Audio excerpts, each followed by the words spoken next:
Hi there, Stephen Packer here from the Dorset Golf and Country Club down in Dorset, England. I'm here today to see if I can help you improve your golf from the comfort of your own home.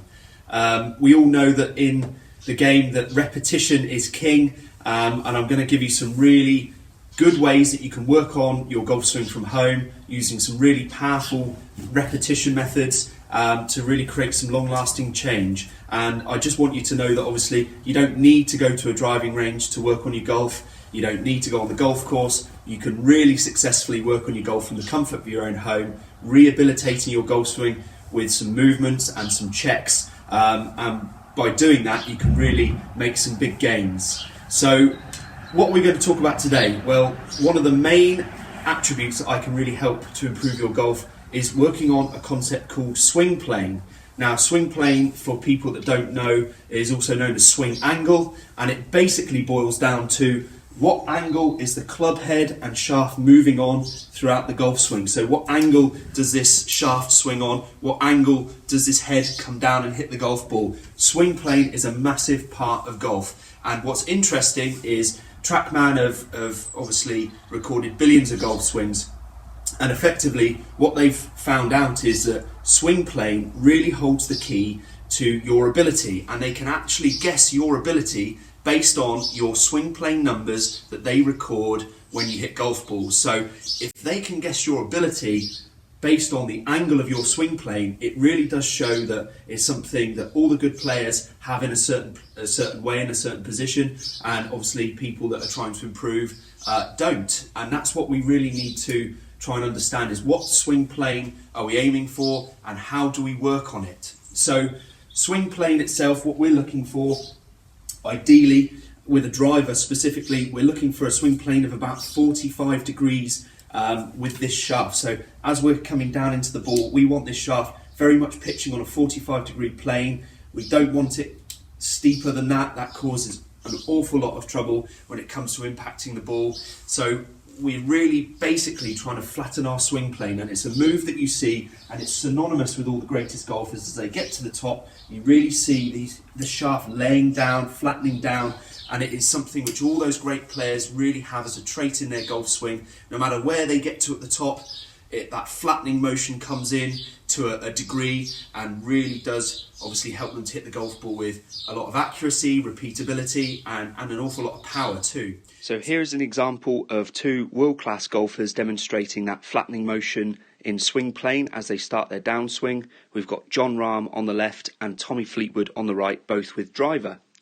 So if we get both of them up to a midway point in the backswing, we're going to see one of the things that we're going to be discussing from the takeaway and the setting of the club, and that's the fact that that club at halfway back will be pointing at the golf ball, at that ball target line.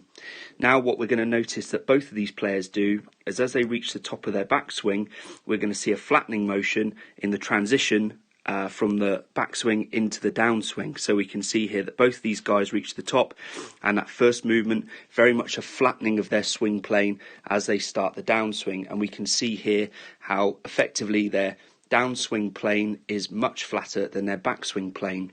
It's also worth noting that both Jon Rahm and Tommy Fleetwood make this flattening move in their downswing from very different positions at the top of their swing. And we will see that motion, that sort of flattening motion in the downswing with almost every single world-class golfer. And this is just two examples of many, I can assure you. As we start to get that club coming down more near into that sort of delivery zone, and we analyse their swing plane, what we're going to notice is that it is very, very, very close to that 45 degrees that TrackMan has prescribed. We've got Tommy Fleetwood there on 44, and we're going to see Jon Rahm very much close to that angle as well. So absolutely fantastic examples here of what we're trying to achieve in the downswing, flattening that swing plane, and it is a move which is obviously so synonymous with all the greatest players in the game. So let's get on with trying to learn this fantastic move, and I'm going to give you some really great ways that you can work on this motion from the comfort of your own home.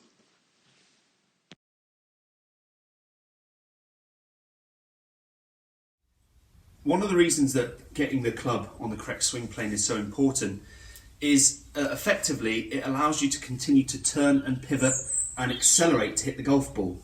What I mean by that is if our swing is working on the right sort of angle, so somewhere roughly at 45, it's going to allow us to continue to turn our body, twist, twist, twist, twist, twist, and deliver the golf club down to the ball by continually accelerating our body, opening up our hips, opening up our chest, starting to stretch up into the finish.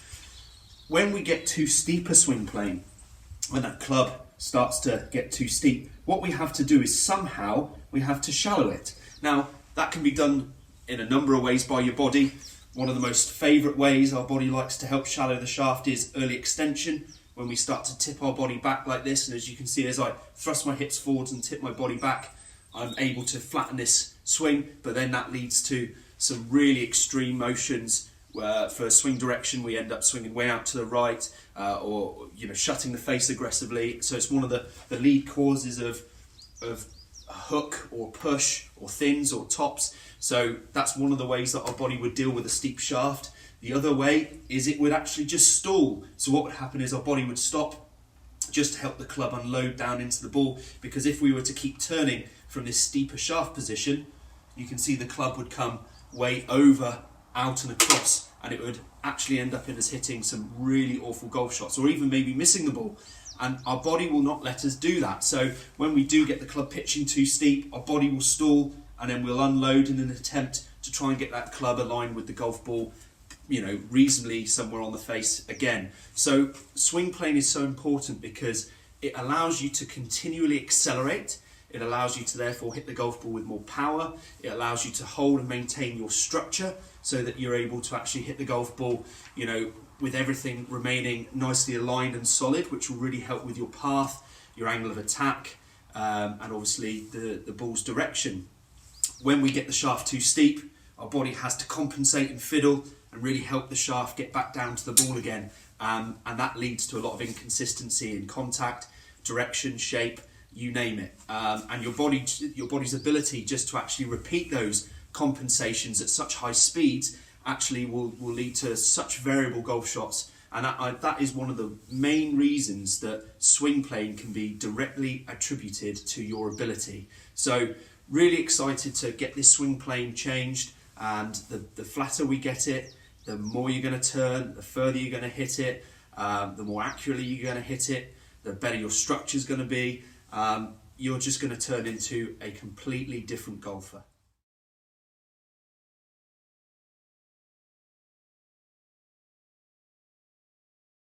So how can we work on your swing plane from home? Well, the gateway to the swing plane is the takeaway. So I'm just going to show you a little bit here just to begin with on your takeaway and how you can work on that from the comfort of your own home and really use some good repetitions to try and make some long-lasting change. So as you can see, what I've done is I've laid out a drill stick on the floor, which is going to be our target line. And what I've done is I've got another drill stick here, which I've just popped behind my hands here in my grip, so it's just down the back of the shaft. Now, what we're going to do to work on our swing plane and our takeaway is get set up with our club pointing at our target line, the yellow stick I've popped on the floor, and with this stick here just tucked under our lead arm. So pointing down at my yellow stick line. And what I'm going to do is I'm going to push my club head back down this yellow stick line here. And as I'm doing that, I'm going to get my hands working in close to my pocket. So as I'm doing that, my hands are going towards my pocket, my club is pointing down that yellow stick line, and I make sure that it extends down that yellow stick line. Even though my stick is finished, I'm imagining that stick line continuing on the floor, and I'm pushing that club down that stick line until the point that my club gets horizontal.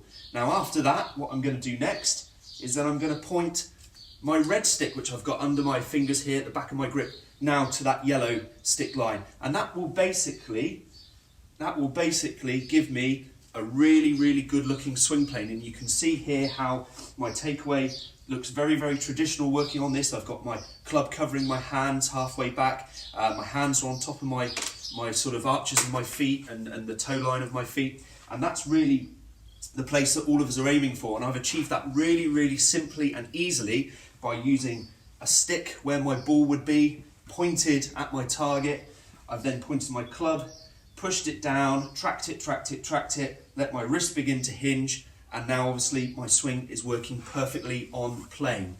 Why is it so important? Well, to be really honest, if your club comes off plane, so we start to point the club away from the stick lines too early, what tends to happen is the hands will move out, the club will dive in. Then as we start to get to the top, you can see my plane way too flat at this point, then starts to steepen, and then as I pull down, it's one of the big precursors to having too steep a swing plane. So now you can see why the takeaway is considered to be one of the more key pieces in the golf swing. It's because what it does is it really sets up your ability to manage this swing plane going back, get this club working on the right angle, and it really helps as well with hinging your wrists properly and loading the club properly, which is again something which is really, really important in the golf swing. So we're going to stop that club diving inside, we're going to keep that club pushing down our yellow stick line, and then as we hinge, we get that club and the extended stick underneath my grip pointing down at our ball target line. Now that's the first half of what we need to do to work on your swing plane. And really all I'm looking for, 10 repetitions a day. You know, if you want to do more, great, but you're going to really enjoy a compound effect to your practice. So as you do 10 swings a day, you're grooving in this new movement, and what you'll do is just get more and more familiar. And during the time that we're all spending at home at the moment, you can really put that to good use in grooving in a new takeaway, which will really help you to hinge the club properly going back and can really affect your swing plane. And without that first key bit, getting the takeaway working correctly and the initial hinge of the club working correctly, the next part I'm about to talk about becomes very, very difficult. So we're going to talk about this next bit. We're going to keep our setup. We're going to keep that club with the stick just gripped underneath my fingers here. So I'm going to do my first part of this drill and exercise. I've extended that club down. I've got to halfway back. I've hinged my club. I've got it pointing down at my stick line. Now as I come down, what I'm going to work on now is trying to get this red stick underneath my fingers to point as far over the top of the ball, or as flat or as horizontal as I possibly can. And that really is the movement which is synonymous with all those great golfers as we get to the top and then we see that club flatten. Now you can do it in two ways really. There's two ways that you can work on that. You can work on it by trying to let the club feel heavy, okay? And if we let that club head feel heavy, what will happen is the shaft will flatten, and you can see here my stick, which is indicating my swing plane and the angle of the shaft. You can see how much it flattens. So getting to the top properly, letting the club flatten, here's a great way to work on flattening that swing plane. Another way that you can work on it, especially if you're one of the guys that has too much lag, which an awful lot of people do, it's one of the big contributors to having too steep a swing plane. If we hold too much lag, as we start to come down, we really do steepen that shaft. So you can also work on it by what I'd call throwing your lag away or throwing your wrists away. And you can see as I throw my wrists, my shaft as well flattens out. So those are the two main ways that you can work on your flattening your swing plane. And if you want, you can send me a message and I'm quite happy to talk you through which one may be the best one for you. But in all honesty, both ways are something that you can experiment with. Neither are going to hurt you at all. Now, a lot of people talk to me, you know, and in a concerned way about, well, throwing out lag, I don't want to cast the club at the top. Well, basically, what I try and explain and the way I like to think about it is, if we're doing a bit of DIY, which we're all probably doing as well at home at the moment, we've got a hammer and we're trying to hammer in a nail. What we would do is we would hinge our wrist to obviously give some power to the hammer, and then we would unload our wrist, okay? So we wouldn't try and lag the hammer, and we wouldn't try and hold on to those angles in the hammer, because we'd find it very hard to hit the nail and we'd probably miss the nail altogether. So to unload our power, we're hinging and unhinging like this to knock it in the bit of wood or the wall or whatever we're doing. And the golf swing is no different. What we do is we load our wrists at the top, and then as we come down, we do unload our wrists into the ball. It's a part of our golf swing that generates an awful lot of power for us. So don't be scared of having a little bit of throw at the top. Throw is going to help that club shaft flatten, a flatter swing plane coming down is something which is linked with being a better player, having more skill, more consistency, more accuracy controlling the club. So don't be scared of throwing. Also work on letting the club head feel heavy and drop behind the hands. Don't be scared to really let it almost feel like the club points to the sky, because an awful lot of us are really going to have to exaggerate how this feels in order to really get the effect that we're really looking for. So those are the things I'd really try and promote. I want you to try and improve your swing plane, get that swing plane number much closer to 45, especially with the driver, which is a club that we all would really love to hit further and better. And the closer you get that shaft pitching to 45 degrees, in the most part, the better you're going to hit the golf ball. So I really hope you enjoy working on this little tip. We can all work on this from the comfort of our own home, just working on grooving in a better takeaway, which will help us set the club properly, which will then help us flatten our shaft properly and correctly coming down into the ball, which all the good players present in their golf swing.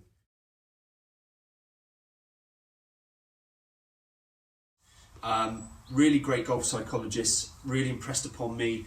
It's all about the accumulation of good days. If you want to get towards your target, whatever your goal may be, it could be turning pro, it could be just getting down to 18 handicap, whatever it might be, the only way you're going to get there is by accumulating good days that get you closer to your target, and just committing to 10 repetitions of this movement a day, working the takeaway, working the softness, or working the throw to flatten the plane. 10 of those each day, and you're going to get closer and closer to your goal of being a better golfer. So I hope you enjoyed the drill. I hope you enjoyed the information.